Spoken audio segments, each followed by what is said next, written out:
Call 6 Investigates is uncovering that black students are disciplined at higher rates in Indiana than white students. We're talking about suspensions, expulsions, and even arrests. We're digging into why this is happening and the impact it's having on families and your money. Nicole Kenny lives on the east side with her two teenage boys, 14-year-old William and 16-year-old Quintez. I worry about them every single day because of the color of their skin.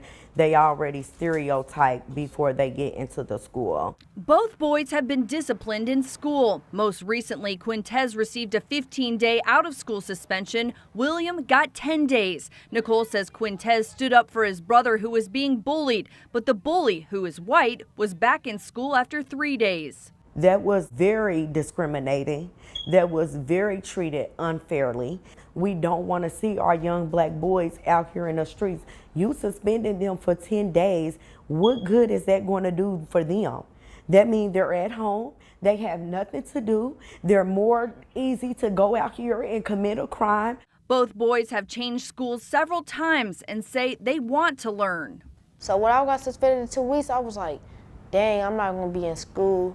I'm not going to be able to learn, teach, and I'm going to be missing out on a lot of work. William and Quintez say they've noticed black students, especially boys, are treated more harshly than other races. When we get in trouble, it's a bigger consequence. Yeah, I feel like I've been targeted. How does that make you feel? Made me feel like I ain't gonna be nothing. Make me feel like, dang, like is it true what they saying? Make me feel like sad or something. Nicole and her sons are not alone. Indiana ranks 4th highest in the country when it comes to the rate of out-of-school suspensions for black teens in middle and high school. Nearly a quarter of all black middle and high school students in Indiana have been suspended at least once. Look at Indianapolis public schools, the largest district in central Indiana. 48% of the student body is black, yet they make up 64% of in-school suspensions, 71% of out-of-school suspensions, and 73% of expulsions. So why is this happening? We took our questions to Janae Hanger and Dr. Gwen Kelly with the Children's Policy and Law Initiative of Indiana.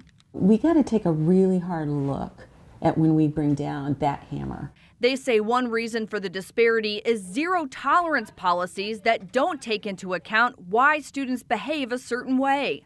As the mantra has been to crack down on crime, we've also tried to crack down on kids. Another reason, implicit bias among teachers and administrators. We all have bias. And bias is it's assumptions we make about the things in our lives and the people that we engage with. Black students are more likely to attend schools that don't have the resources to deal with student behavior. When you look at the data and see the reasons why students are suspended, it's defiance, disrespect, those and things, insubordination, things that are more subjective. The disparity is happening with arrests as well. State data shows African American students make up 12% of the state's student population, yet they comprise 26% of arrests on school property. And this problem impacts all of us. The school-to-prison pipeline study shows Indiana students who get in trouble at school are more likely to get arrested and end up in prison. They face collateral consequences that follow them and that make it disadvantage them being successful. We, the Hoosier taxpayers, pay $77,000 a year to confine a single young person. That's more than it costs to send your child to college for a year. Hanger and Kelly say part of the solution is training for teachers and school administrators on things like implicit bias, trauma, and cultural competency. As part of the Positive School Discipline Institute program, they've trained 34 schools so far, teaching school leaders to focus on why students behave the way they do. No, we're not saying children should come to school and cuss everybody out. We're not saying that kids should come to school and fight. But usually there's a reason behind what happened.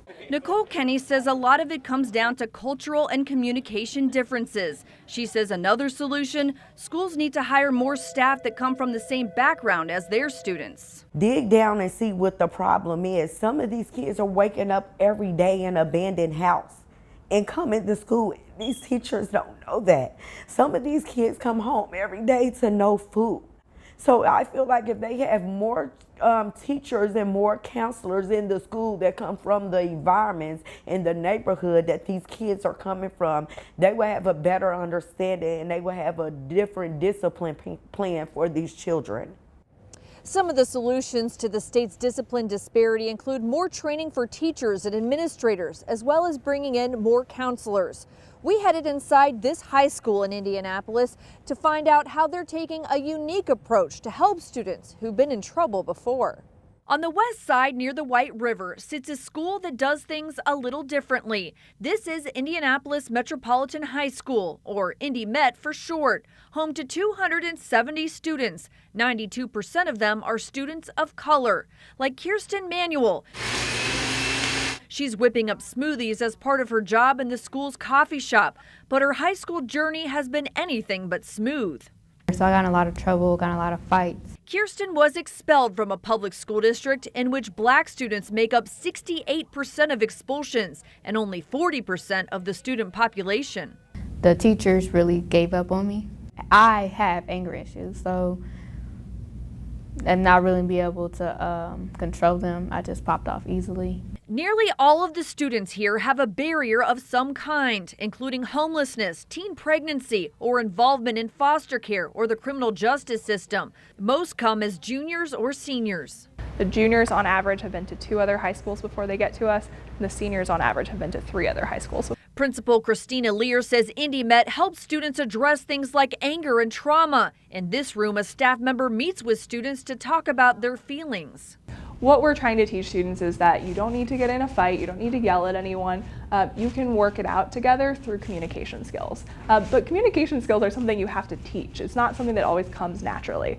In this group, Kirsten is talking about a conflict that upset her. I just feel like she was talking to my cousin a type of way. I didn't like it. Another method is the peace path, where students talk about their conflict. You posted something on Facebook that wasn't true, and that really made me upset. And try to resolve it. In the future, I think if you just come to Zoe, I think things will be okay. She'll be able to explain her side, what was going on. Outside of each room sits a green chair where students can sit and catch their breath. Have you ever used the green chair? Yes. You didn't like what the teacher said, you can just sit out.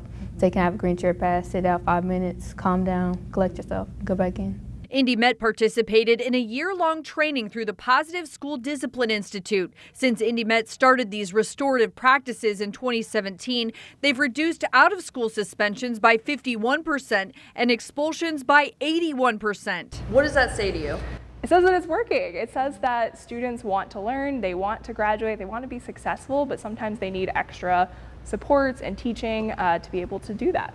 Studies show Indiana students who get in trouble at school are more likely to become part of the criminal justice system. Indy Met wants to keep its students out of that system and on the path to graduation. We want to make sure that our students are not having a disproportionate amount of interactions with police, and so we try to make sure that behaviors that we can handle at the school level, we handle at the school level. But most schools are not taking the approach Indy Met does. Statewide data shows African American students make up 12% of the state student population, yet they comprise 26% of arrests on student property.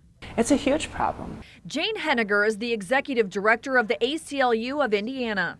Many children of color attend under-resourced schools, and so that really sets those children up for failure. Jane says investing in counselors, social workers, and other supports for students' mental health is key to addressing the racial disparities in school discipline. If we know that students of color are more likely to be disciplined, more harshly disciplined for the exact same behavior than white students, we need to own up to that and do something about it. Indy Met is trying to do something about it by eliminating barriers for students like providing free childcare to teenage parents. Kirsten Manuel dreams of becoming a firefighter and helping to save others the way Indy Met has saved her. How has this school helped you realize that you can be a firefighter? It's made me see clear, like I can actually be somebody, I can actually graduate, I can actually go to college, I can do anything I want to do if I know who I am. So why are more schools not taking this approach? For one, the training costs time and money, and it's also a huge shift in mindset away from the traditional approach of being tough on kids. To find out what the State Department of Education is doing about this problem, you can go to this story on the RTV6 app and the IndyChannel.com. Working for you, I'm Call 6 Investigates, Kara Kenny.